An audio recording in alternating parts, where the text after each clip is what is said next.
जय माता दी। नमस्कार दोस्तों, स्वागत है आप सभी का हमारे YouTube चैनल लक्ष्मी शर्मा की कहानियां पर। ओम सं शनिचराय नमः। आज की वीडियो में आप सभी सुनेंगे शनिवार की व्रत कथा। कथा को पूरा जरूर सुने, अगर अच्छी लगे तो दूसरों को भी शेयर करें। आप सुनिए कथा। पार्वती जब भी अपने पति शिव के साथ दूसरे देवताओं के निवास स्थान पर जाती और वहां उनके सजे धजे सुंदर भवनों को देखती तो उन्हें बड़ी ही हीनता का बोध होता। वे यह महसूस करती कि हमसे छोटे छोटे देवताओं के पास भी बड़े बड़े भव्य भवन हैं, लेकिन हमारे पास तो कुछ भी नहीं। कहने को मैं आदि देव शिव की पत्नी हूँ, लेकिन रहने के लिए मिली है कैलाश पर्वत की कंदराएं और पहनने के लिए बलकल। किसी उचित आवास के अभाव में अन्य सुख सुविधाओं का उपभोग नहीं कर सकती। एक दिन पार्वती ने अपने मन की व्यथा अपने पति शिव से कही। शिव जी सुनकर मुस्कुराए, फिर बोले, इसमें हीनता की तो कोई बात ही नहीं देवी। प्रत्येक व्यक्ति की अपनी अपनी जीवन शैली होती है। हमारी जीवन शैली यही है, हम अपनी इस शैली को हीन क्यों समझे। अन्य देवगण प्रकृति से बहुत दूर है, जबकि हम प्रकृति की गोद में निवास करते हैं। यह तो हमारे लिए गौरव की बात है, हीनता की नहीं। शिव के तर्कों से पार्वती संतुष्ट नहीं हुई और बोली, मुझे आपकी ये बातें समझ में नहीं आती देव। मुझे तो अपना एक आवास चाहिए, बहुत ही भव्य और सुख सुविधा से पूर्ण। शिव ने अपनी सहज मुस्कान से साथ उत्तर दिया, इसमें क्या मुश्किल है देवी। मैं अभी विश्वकर्मा को बुलवा देता हूँ, उनसे जैसा चाहो वैसा आवास बनवा लो। विश्वकर्मा को बुलाया गया। पार्वती ने आदेश दिया, हमारे लिए ऐसा भव्य बनाओ जैसे विश्व में कहीं ना हो। विश्वकर्मा ने आदेश स्वीकार किया। निर्माण कार्य प्रारंभ हो गया। कुछ ही समय में पार्वती की इच्छा अनुसार भव्य भवन तैयार हो गया।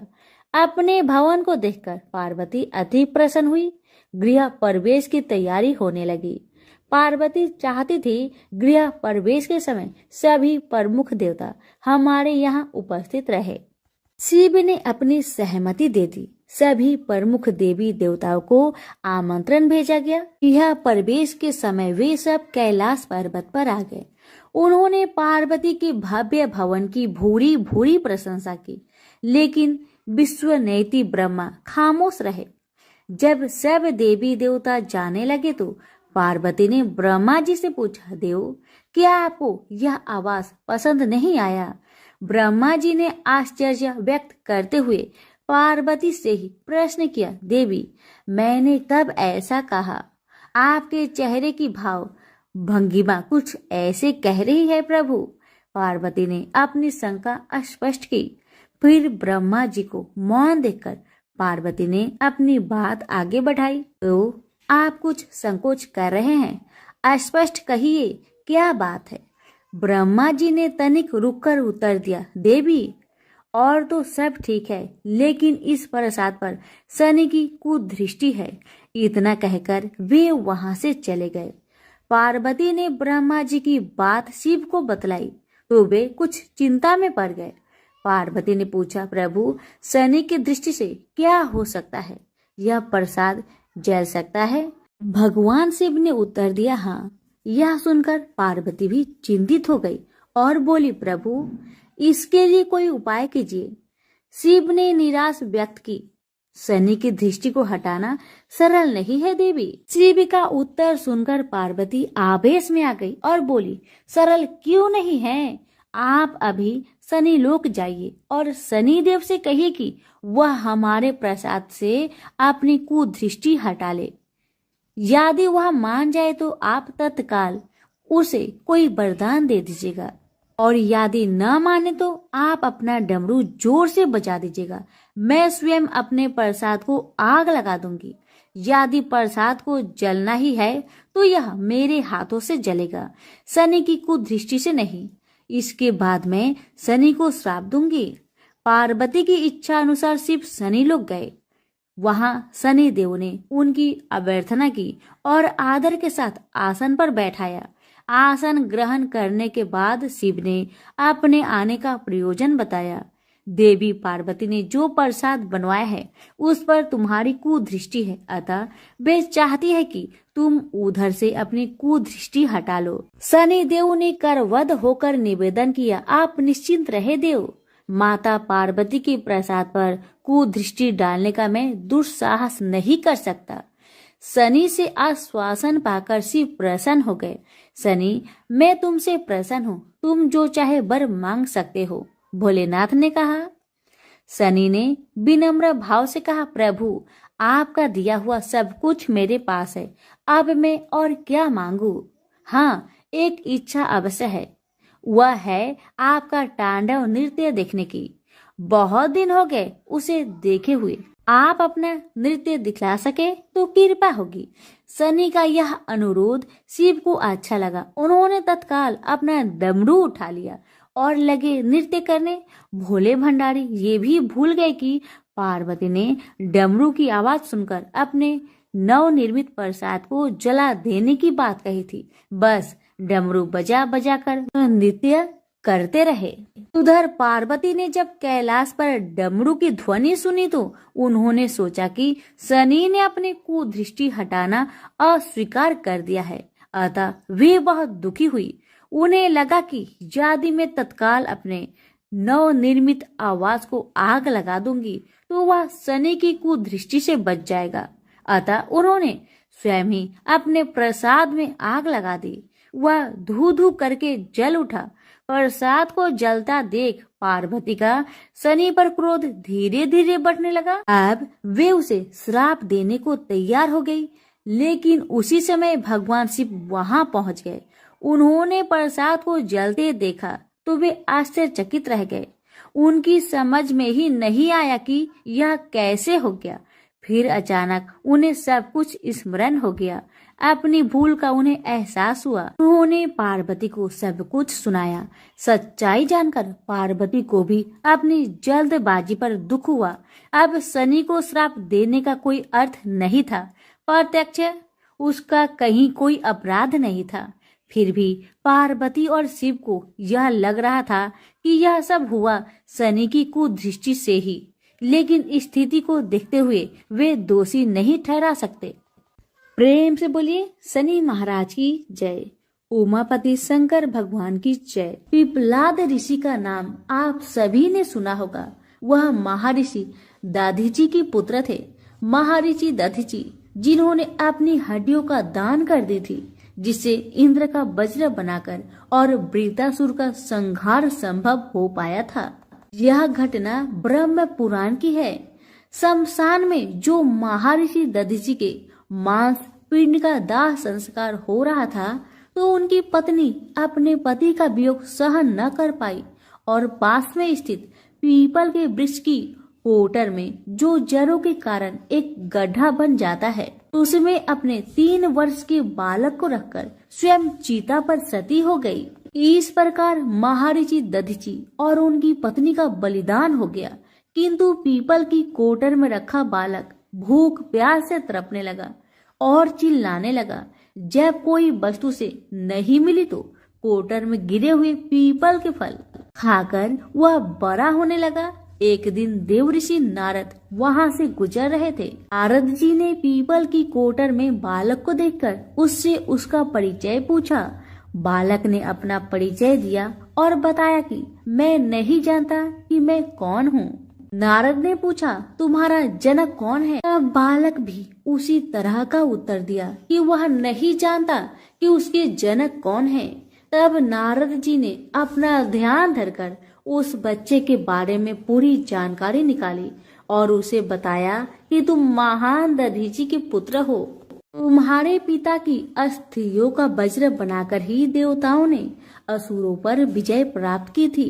नारद ने बताया कि तुम्हारे पिता दधीचि की मृत्यु मात्र 31 वर्ष की उम्र में ही हो गई थी।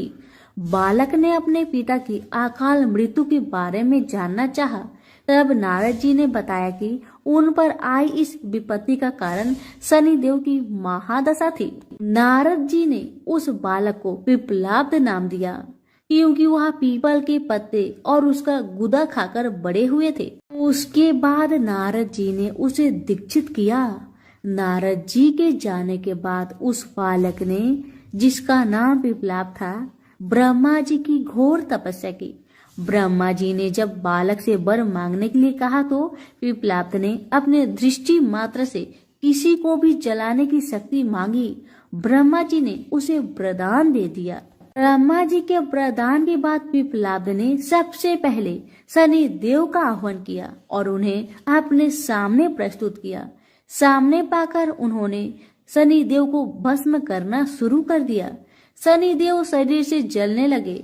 ब्रह्मांड में कोलाहल मच गया। सूर्य पुत्र शनि की रक्षा के लिए सारे देवता विफल प्रतीत हो रहे थे। सूर्य ने अपनी आंखों के सामने अपने पुत्र को जलता हुआ देखा। ब्रह्मा जी उसे बचाने के लिए विनय निवेदन किया। ब्रह्मा जी ने स्वयं पिप्पलाद के सम्मुख प्रकट होकर शनि देव को छोड़ने के लिए कहा, किंतु वह तैयार न हुए। ब्रह्मा जी ने एक के बदले 2 वरदान मांगने की बात कही। अब पिप्पलाद ने खुश होकर 2 वरदान मांगे। पहला, जन्म से 5 वर्ष तक किसी भी बालक की कुंडली में शनि उसको कारक नहीं होगा। जैसे मैं अनाथ हुआ, शनि के कारण कोई और अनाथ नहीं होगा। दूसरा, उन्होंने कहा मुझे अनाथ को पीपल में शरण दी थी। जो व्यक्ति सूर्य उदय से पूर्व पीपल वृक्ष पर जल चढ़ाएगा, उस पर शनि की बुरी महादशा का असर नहीं होगा। ब्रह्मा जी ने तथास्तु कहकर वरदान दिया। तब पिप्पलाद ने चलते हुए शनि को अपने ब्रह्म दंड से उसके पैरों पर आघात करते हुए मुक्त किया, जिससे शनि देव की पैर क्षतिग्रस्त हो गए और वह पहले जैसे तेजी लायक नहीं रहे। आता तभी से शनि को शनिचराय, जिसे हम आम भाषा में शनिचर कहते हैं, कहा जाता है कि रतिया शनिचरा जो धीरे धीरे चलता है, वह शनिचराय आग से जलने के कारण शनि की काया काली पड़ गई। आप अक्सर किसी भी पीपल के पेड़ के नीचे शनि की काली मूर्ति जरूर देखते होंगे। उसके पीछे यही पौराणिक कारण है। जब शनि की महादशा या 7.5 चलती है, जो आपके लिए अच्छी नहीं है, तो ज्ञानी जनों के पास बहुत सारे उपाय होते हैं, परंतु आम जनों को करने का एक साधारण सा उपाय मैं आपको बताती हूँ, जिसका लाभ 100% मिलता है। आपको सुबह उठना है, सूर्य उदय से पूर्व नहा धोकर पीपल के वृक्ष को जल देना है, उसके साथ चक्कर लगाने हैं और 7 चक्कर लगाने के बाद इस मंत्र को हिंदी में बोलना है। आपको कहना है कि जिस तरह से आपने पिप्पलाद ऋषि की रक्षा की थी, ठीक उसी तरह मेरी भी रक्षा करें, और आप पाएंगे कि कुछ ही दिनों में आपकी जिंदगी में शनि के बुरे प्रभाव कम होते जा रहे हैं। प्रेम से बोलिए शनि भगवान की जय, पिप्पलाद ऋषि की जय। पुराणों में शनि देव के जन्म की कई कथाएं मौजूद है, जिससे सबसे अधिक प्रचलित कथा स्कंद पुराण के काशी खंड में मौजूद है। कथा के अनुसार सूर्य देव का विवाह राजा दक्ष की पुत्री संज्ञा के साथ हुआ था। सूर्य देव और संज्ञा को 3 पुत्र वैश्वतमन, यमराज और यमुना का जन्म हुआ। सूर्य देव का तेज काफी अधिक था, जिसे लेकर संज्ञा काफी परेशान रहती थी।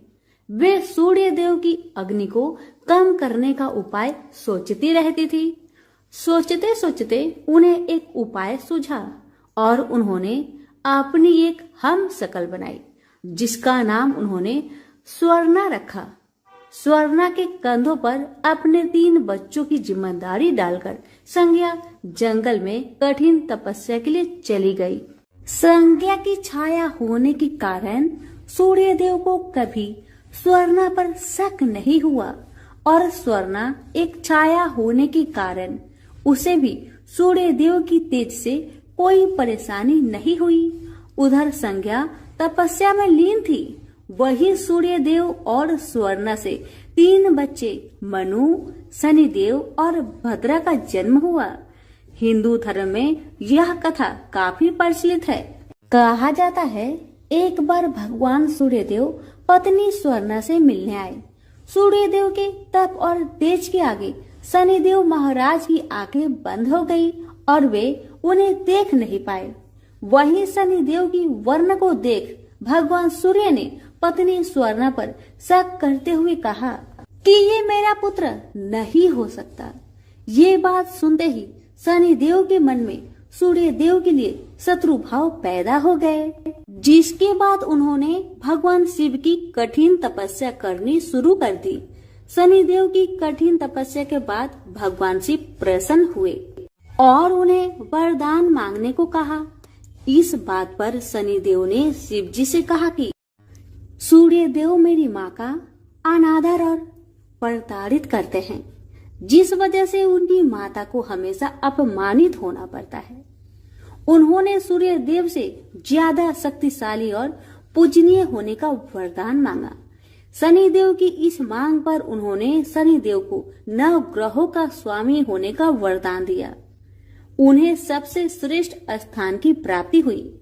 इतना ही नहीं, उन्हें ये भी वरदान दिया गया कि सिर्फ मानव जातक का ही नहीं बल्कि देवता, असुर, गंधर्व, नाग और जगत के सभी प्राणी उनसे भयभीत रहेंगे। प्रेम से बोलिए शनि महाराज की जय हो।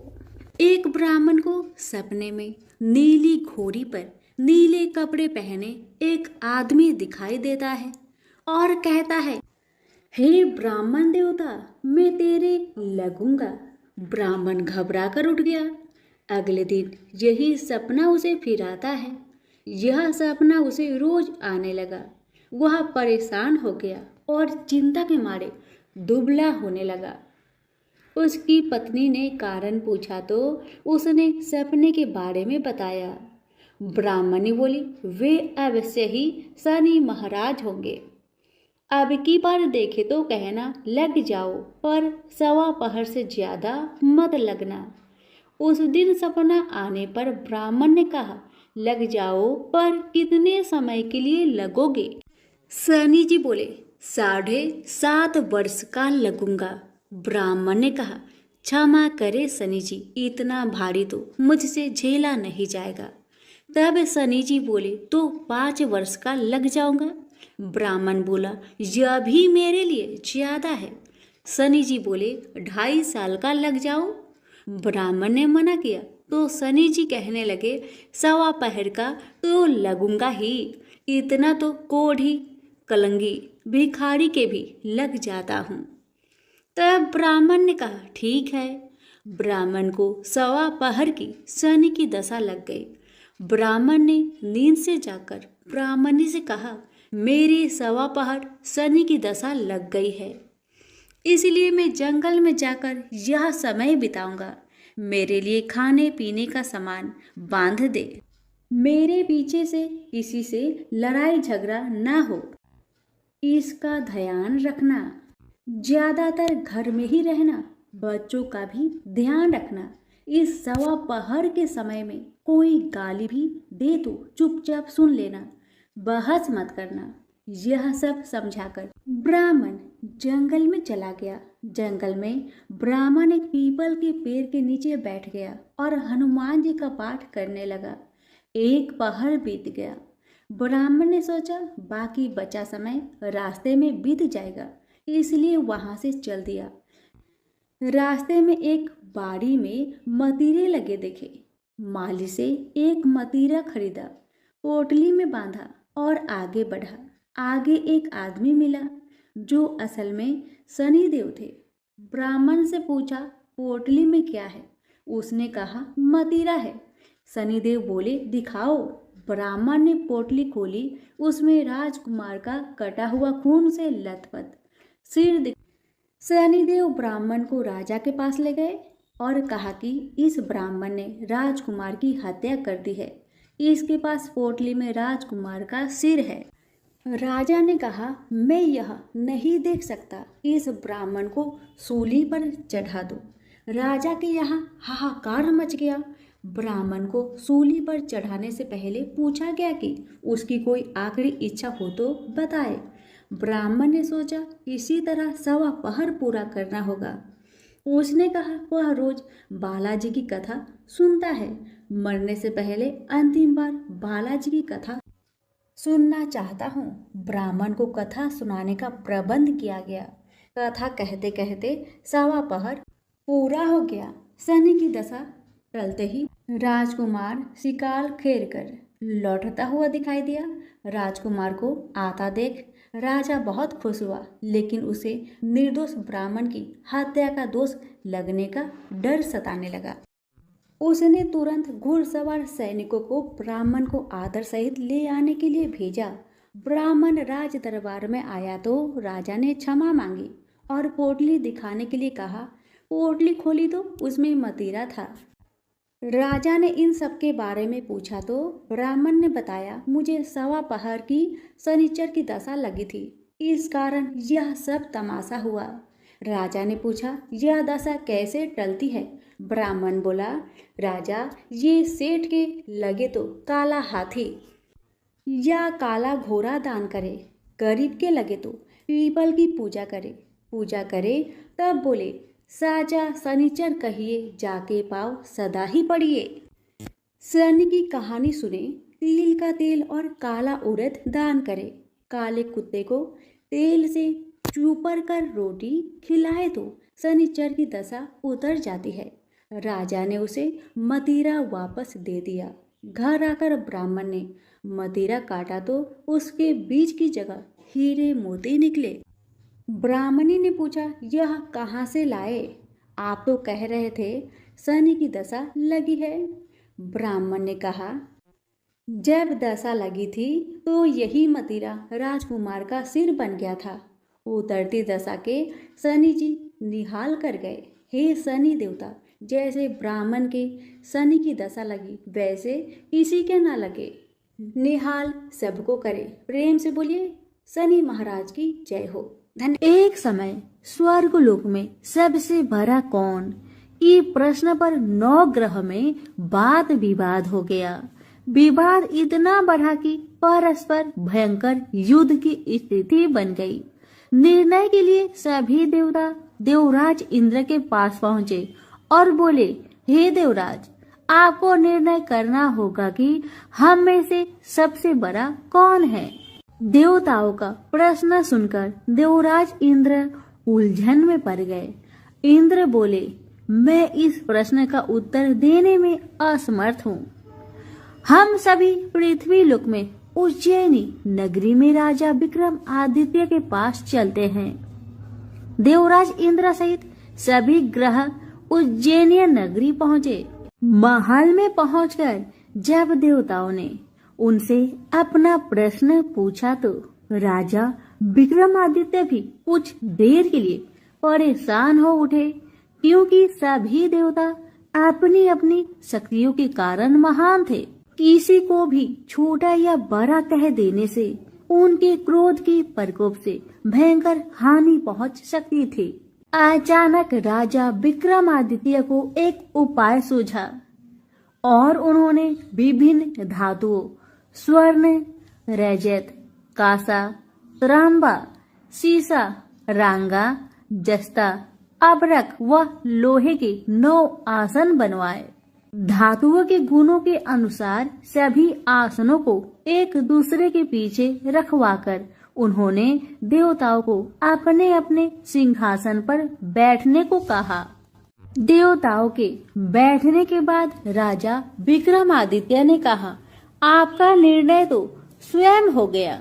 जो सबसे पहले सिंहासन पर विराजमान है वही सबसे बड़ा है। राजा विक्रमादित्य के निर्णय को सुनकर शनि देवता ने सबसे पीछे आसन पर बैठने के कारण अपने को छोटा जानकर क्रोधित होकर कहा, राजा विक्रमादित्य, तुमने मुझे सबसे पीछे बैठाकर मेरा अपमान किया है। तुम मेरी शक्तियां से परिचित नहीं हो, मैं तुम्हारा सर्वनाश कर दूंगा।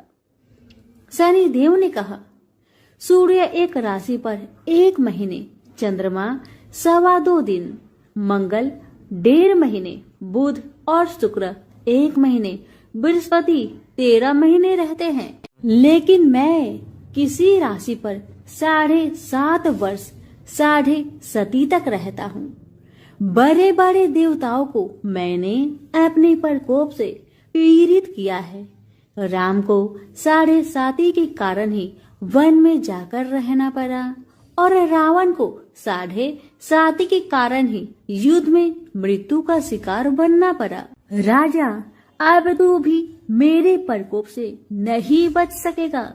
इसके बाद अन्य ग्रहों के देवता तो प्रसन्नता के साथ चले गए, परंतु शनिदेव बड़े क्रोध के साथ वहां से विदा हुए।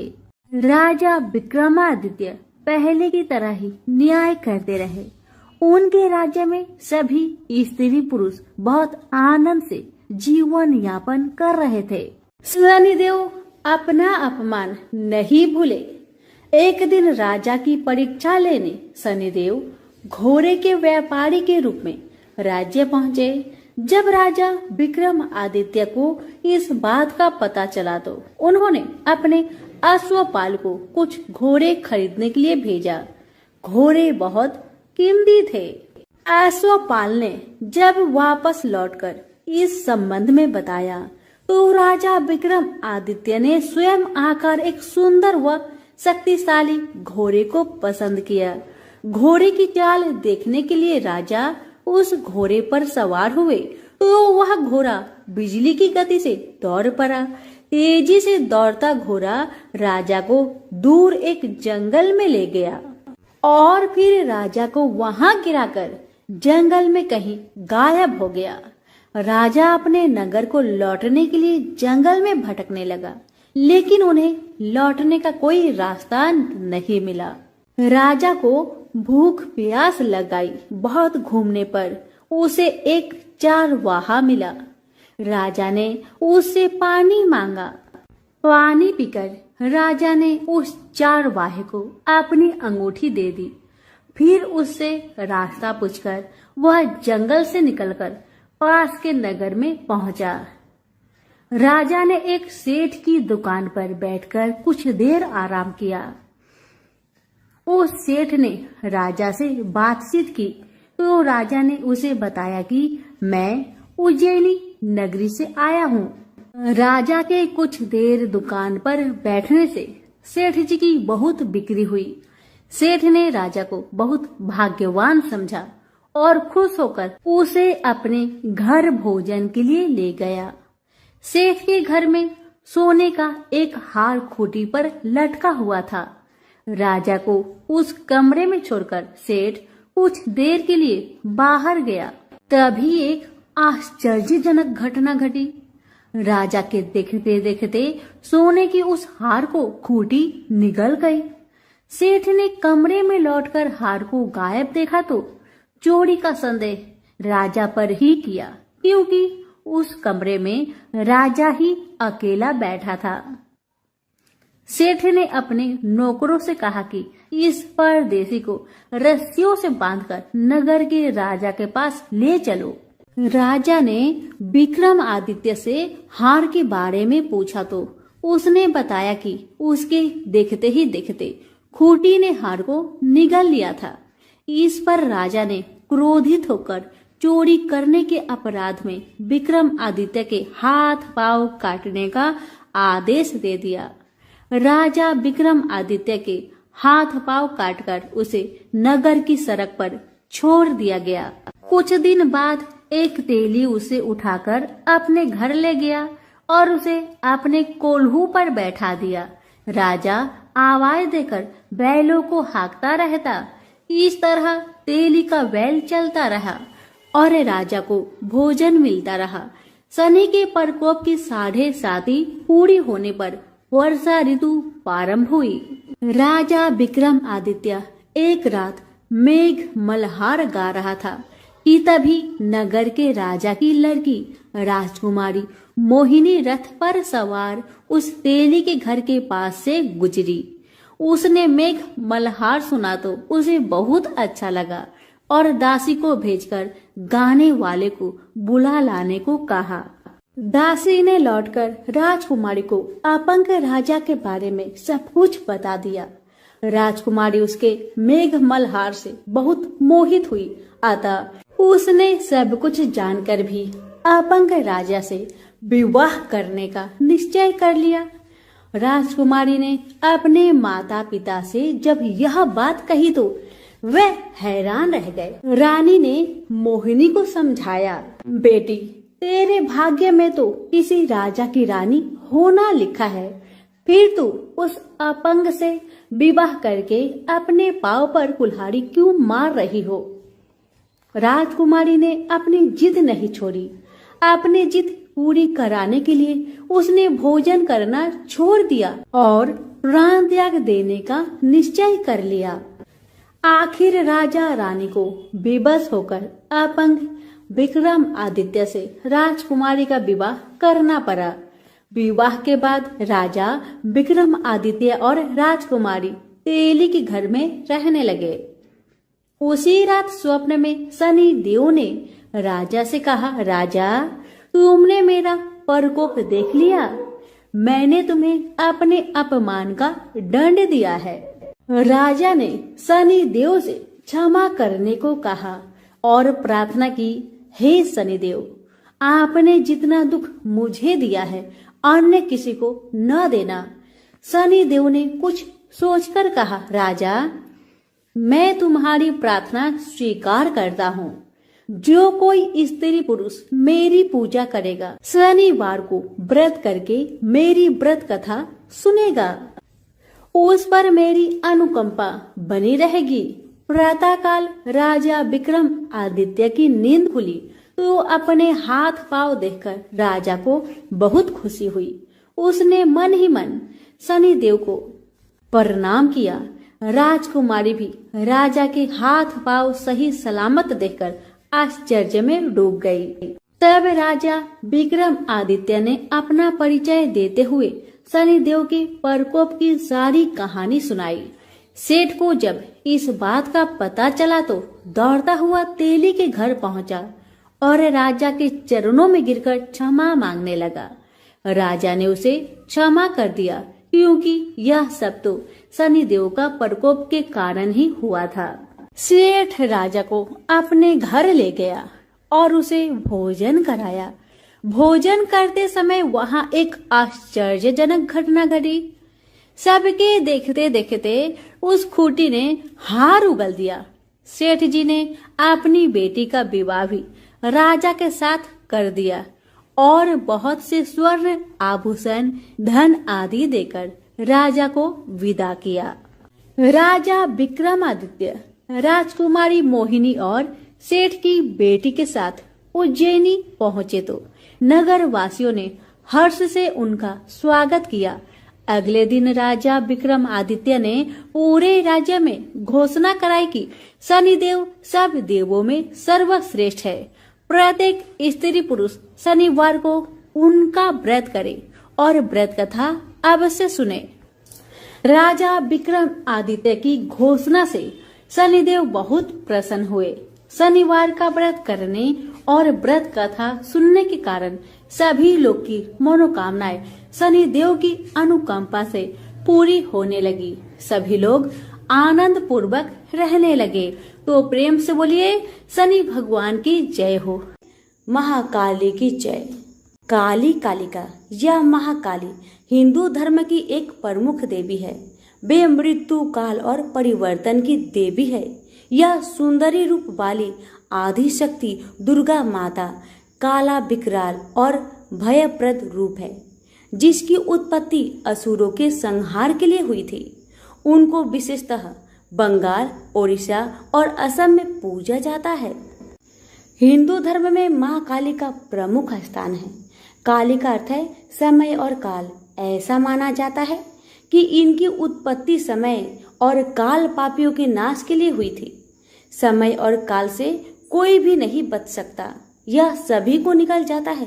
माता पार्वती ने यह भयानक रूप पापियों के विनाश के लिए धारण किया था। माँ काली पापियों के लिए विनाश है और अपने भक्तों के लिए प्रेम से भरी हुई है। जो भी प्राणी सच्चे मन से माँ की भक्ति करता है, माँ उसे मनोवांछित फल प्रदान करती है। माँ काली की कथा। एक समय दारुक नाम के पापी असुर ने ब्रह्मा जी की तपस्या करके उन्हें प्रसन्न कर लिया। ब्रह्मा जी से पाए वरदान के कारण दारू अत्यंत बलशाली हो गया। वह देवताओं और ब्राह्मण को परेशान करने लगा। वह उन पर अत्याचार करने लगा। धार्मिक अनुष्ठान यज्ञ बंद करवा दिए और स्वर्ग लोक को चला गया। सभी देवता विचलित होकर ब्रह्मा जी और विष्णु जी के पास सहायता मांगने के लिए चले गए। ब्रह्मा जी ने बताया कि दारू का नाश सिर्फ स्त्री के हाथ से हो सकता है। सभी बड़े देवता भी उससे युद्ध में हार चुके थे। अंत में यह निश्चय किया गया कि दारू का वध भगवान शिव की पत्नी माता पार्वती करेगी।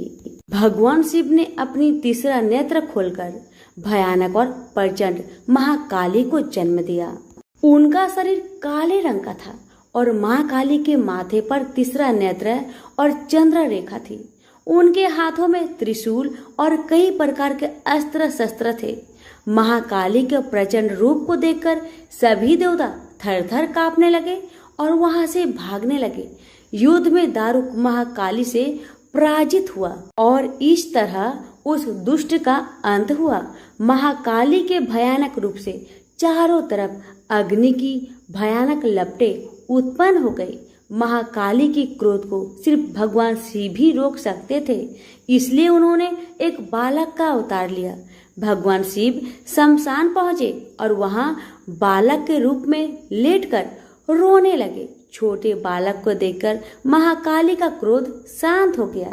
उनके हृदय में ममता भावना जागृत हो गई। उन्होंने शिव रूपी उस छोटे बालक को उठा लिया और अपने स्तनों से दूध पिलाने लगे। इस प्रकार से शिव जी ने उनके क्रोध को पी लिया। इस प्रकार महाकाली का भयानक और प्रचंड क्रोध शांत हुआ। उसके बाद महाकाली मूर्छित हो गई। उन्हें होश में लाने के लिए भगवान शिव ने तांडव नृत्य किया। होश में आने पर वह पुनः माता पार्वती के रूप में आ चुकी थी। माता पार्वती भगवान शिव का नृत्य देखकर नृत्य करने लगी, जिसके कारण उन्हें योगिनी के नाम से भी पुकारा जाता है। इसके अलावा महाकाली ने महिषासुर, चंडमुंड, रक्तपीज, शुभ निशुभ जैसे राक्षसों का वध किया। 10 महाविद्याओं में से महाकाली प्रथम महाविद्या है। तो सभी प्रेम से बोले महाकाली की जय हो।